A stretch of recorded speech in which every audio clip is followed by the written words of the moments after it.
नेहरू परिवार के राजनीतिक संघर्ष में प्रवेश के साथ ही राजनीतिक क्रांति के द्वार खुल गए। आनंद भवन के सभी दरवाजे खोल दिए गए और निजता समाप्त हो गई। उस समय रामलीला हो या कुंभ मेला, हर समय भारी भीड़ दरवाजों से अंदर प्रवेश करती थी। दिन भर और कभी कभी देर रात तक वे बरामदे और कमरे को भर देते थे। बगीचा भी नारे तेज होते गए। घर के बरामदे हमारे इन आंगुतकों से भरा हुआ। इन दरवाजों और खिड़की पर ताक झाक करने वालों का जमावड़ा था।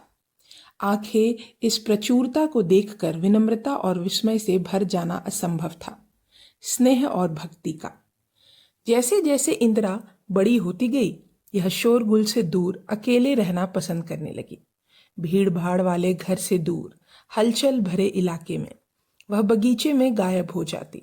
एक दुबली पतली लंबी टांगों वाली अनाड़ी बच्ची, जिसने अपने पिता की तरह सफेद हाथ से बुने हुए कपड़े पहने हुए थे, कुर्ता और पैजामा पहने, सिर पर तिरछी गांधी टोपी लगाए, वह फुर्तीली थी और वह आसानी से पेड़ों पर चढ़ सकती थी। घनी पत्तियों ने उसे जिज्ञासा निगाहों से छिपा रखा था। बचपन से ही मैं पेड़ों को जीवनदाता और आश्रयदाता मानता था। मुझे उनसे प्यार था। मैं वहां चढ़कर छिप जाती थी। उस छोटी सी जगह में मेरी अपनी थी। सूर्य यह छन कर पत्ती की कली या गहरे रंग की पूरी तरह से विकसित सदाबहार पत्ती पर गिरता था।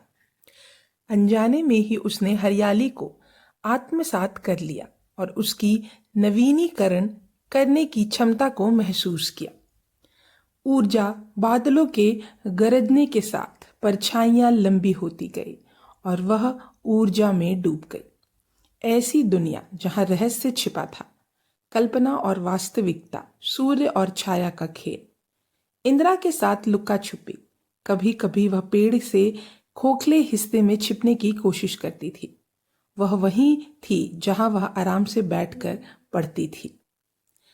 परियों की कहानियां, राजस्थान के अतीत की कहानियां, वह अपनी कल्पनाओं में खो जाती थी। अपने मन में काल्पनिक रोमांचों को फिर से जीवंत कर लेती थी।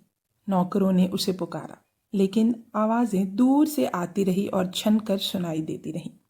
घनी पत्तियां, वह उन पर ध्यान नहीं देती थी, क्योंकि वह पक्षियों को बैठते हुए देख रही थी।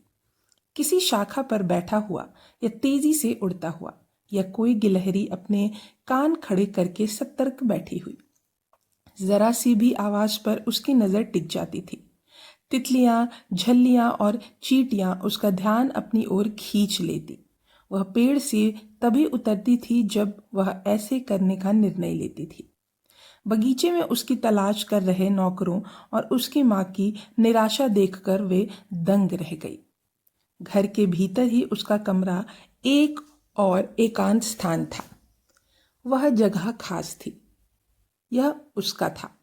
यहीं पर वह अपनी काल्पनिक दुनिया को साकार कर रही थी। जीवन अपनी गुड़ियों के साथ खेलना, स्वतंत्रता संग्राम की कहानियों का अभिनय करना, बारी बारी से उसका गुड़िया नायक नायिका, पुलिसकर्मी और जेल वार्डन बन जाती थी। उसे वह बहुत पसंद था। कल्पना करना, नाटक की रचना करना और उसका मंचन करना, वेशभूषा तैयार करना और सजना संवरना। कई बार वह एलिस बन जाती थी, वह बच्ची जो शीशे के पार चली जाती है। एक मुस्कुराती हुई चेशायर बिल्ली के साथ संवाद। एलिस के रूप में उसने अभिमानी का विरोध किया। क्वीन ऑफ आर्ट्स को एक ऐसे मुकदमे का सामना करना पड़ा जहां उसने अदालत को एक झुंड की तरह ढहते हुए देखा।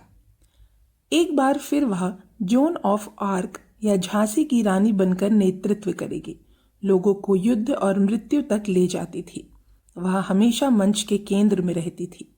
सारी कहानी उसी के इर्द गिर्द घूमती थी। अपने ही कमरे में उसने अपने डर को भीतर ही दबाना सीखा और जैसे जैसे वह बड़ी होती गई, यही पर वह जेल से अपने पिता द्वारा लिखे गए पत्रों को पढ़ती थी। जब उसने अपने कमरे के दरवाजे बंद कर लिए तो वह उस उथल पुथल से बच निकलने में कामयाब हो गई। साथ ही साथ खाली घर में दबी हुई चिंता और तनाव भी। जवाहरलाल और मोतीलाल जेल में थे। हर गर्मी में परिवार हिमालय पहाड़ी क्षेत्रों में घूमने जाता था। महात्मा गांधी के साथ मोतीलाल घोड़ों की एक सेना लेकर यात्रा करते थे और सेवक बेहतरीन शराब और अन्य स्वादिष्ट व्यंजन लेकर आए थे। जब वह जेल जाने लगा तब भी ये यात्राएं जारी रहीं, लेकिन अब घोड़ों के पास बेचे जा चुके सामान, नौकरों की संख्या कम कर दी गई और शराब और स्वादिष्ट व्यंजन भी बेच दिए गए। टेबल से गायब हो गया था।